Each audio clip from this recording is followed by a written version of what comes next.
One of the very interesting things that I wanted to ask you about, what brought you in the mental health? And I know you've been making a lot of speeches in this regard, and you're officially recognized as a mental health first aider.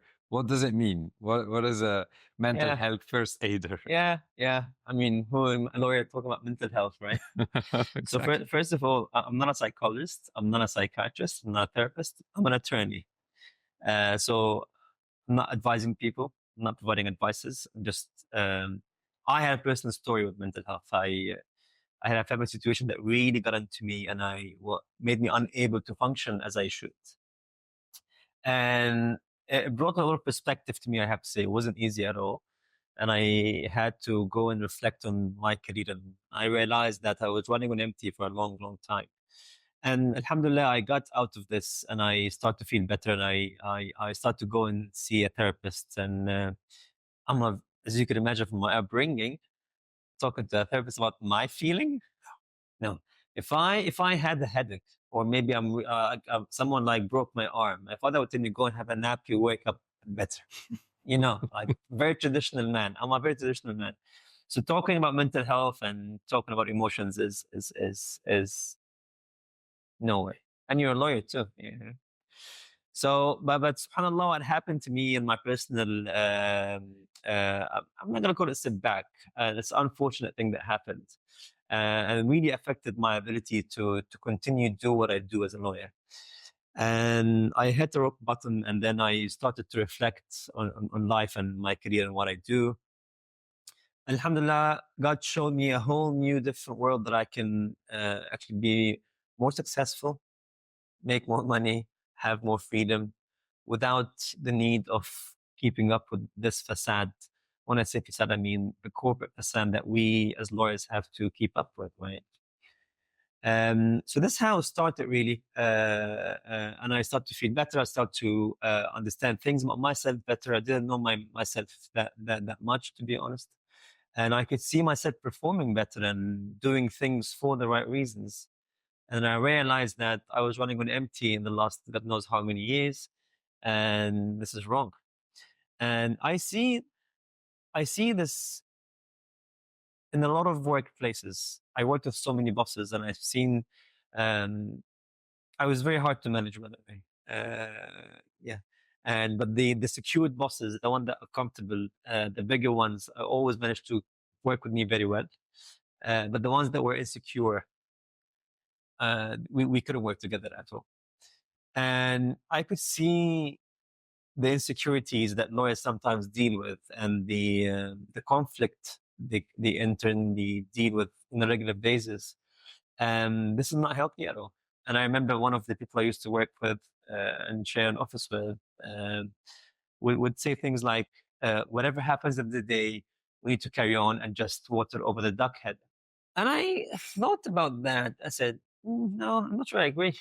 No, because I get to see then the overwhelming process of it. But you always so what's happening here is this: you're dealing with a stressful situation in your day, but at the same time you're not allowing this to actually come to the surface, and you want to keep a certain image to the people you work with and the clients you interact with, right?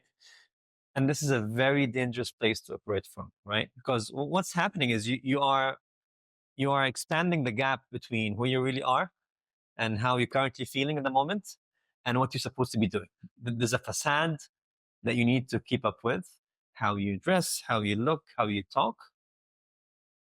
But this is too far away from how I feel at the moment, right? And that can break you. And I've seen people in their 50s and their 60s and their career, big lawyers would break after that. And I say, okay, this is not right. And I actually wrote an article about it. It's called "Are You Okay, Big Shot?" And I said a little bit cynical. Satirically, I deal with lawyers who keep up with this image.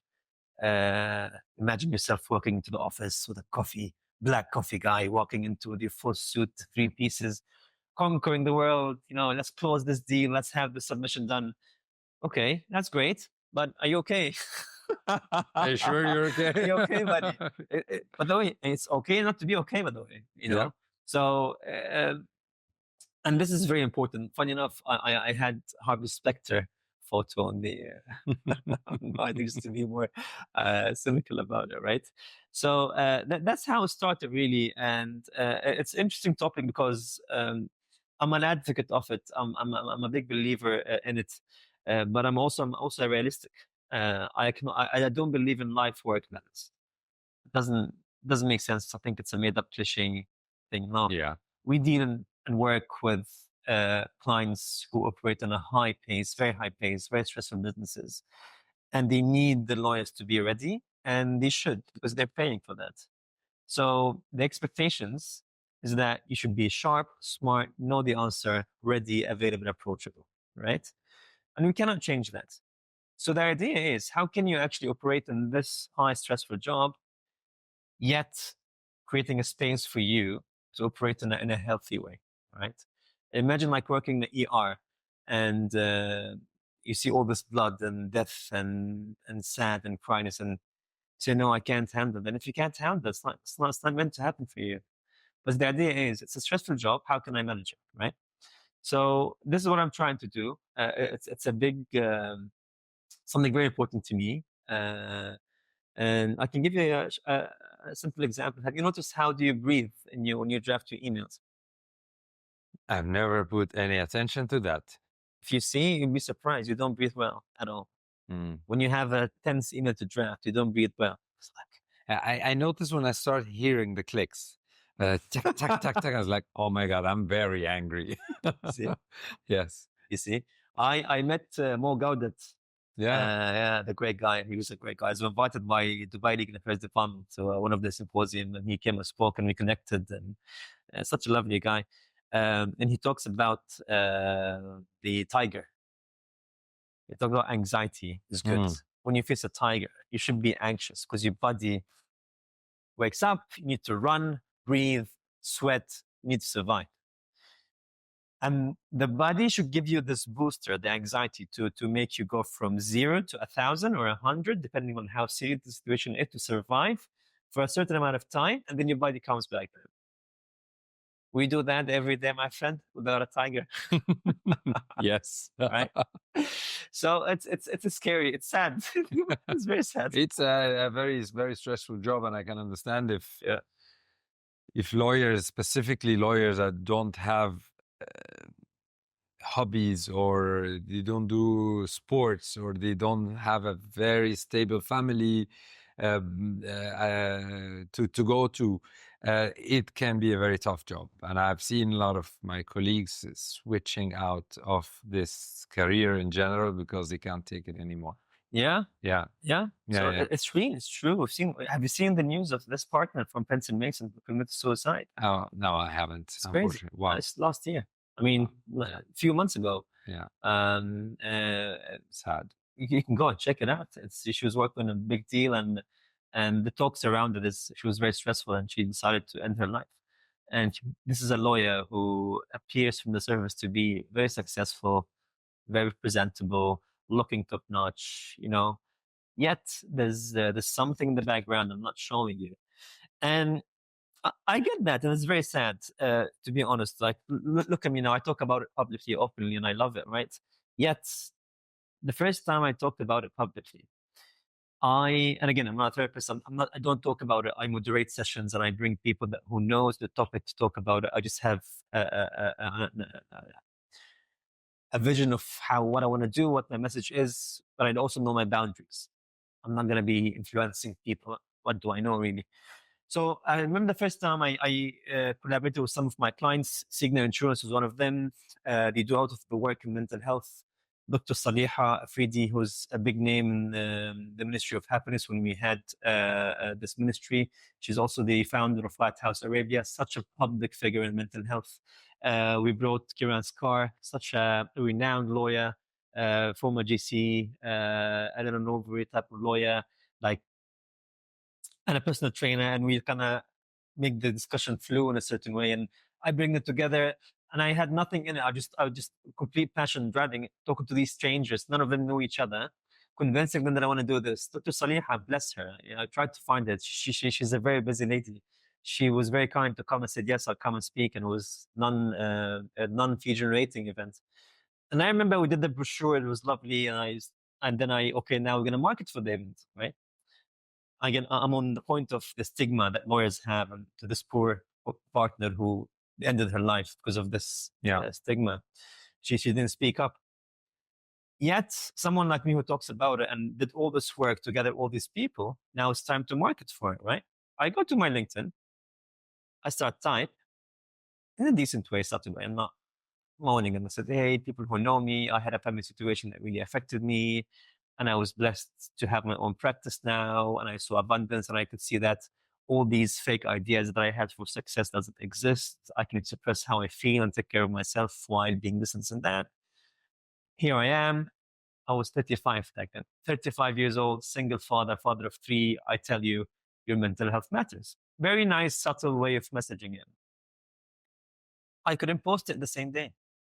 I looked at the event, I looked at the post and I said, that's a lot to post. No, I said this, the stigma is real. I said, I have clients who followed me on LinkedIn and I'm acting on ongoing cases for them, multi-million dollars of disputes, complex dispute, multi-jurisdictions, very complex, nasty fights. Yeah. The last thing they want to know about is that the male lawyer is talking about mental health issues. Yes. Think about it. And it's real.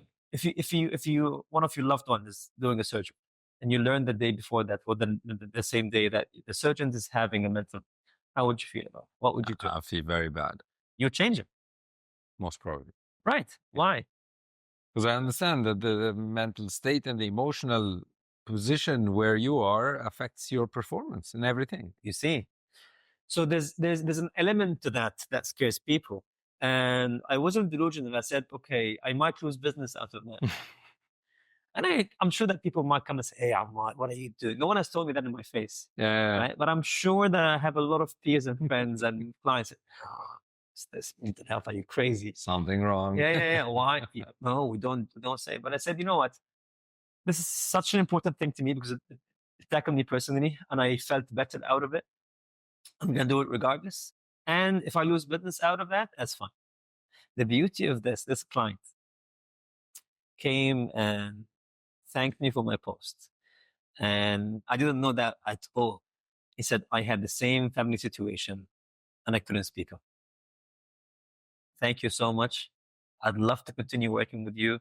Such a great thing to do. I didn't know all of that. I went into it acknowledging that I might lose some of my clients, right? But and I might still, some people might not want to interact because of this element. But for me, it's such an important thing to talk about and to address. And the issue is real. The stigma is real, and how important this is 100% there. It's not a cute thing that you wave. Studies show you employers who invest $1 in the employee's mental health get a return on the investment by $4. Yeah. The science is there. You're going to become more profitable if you take care of your people's mental health.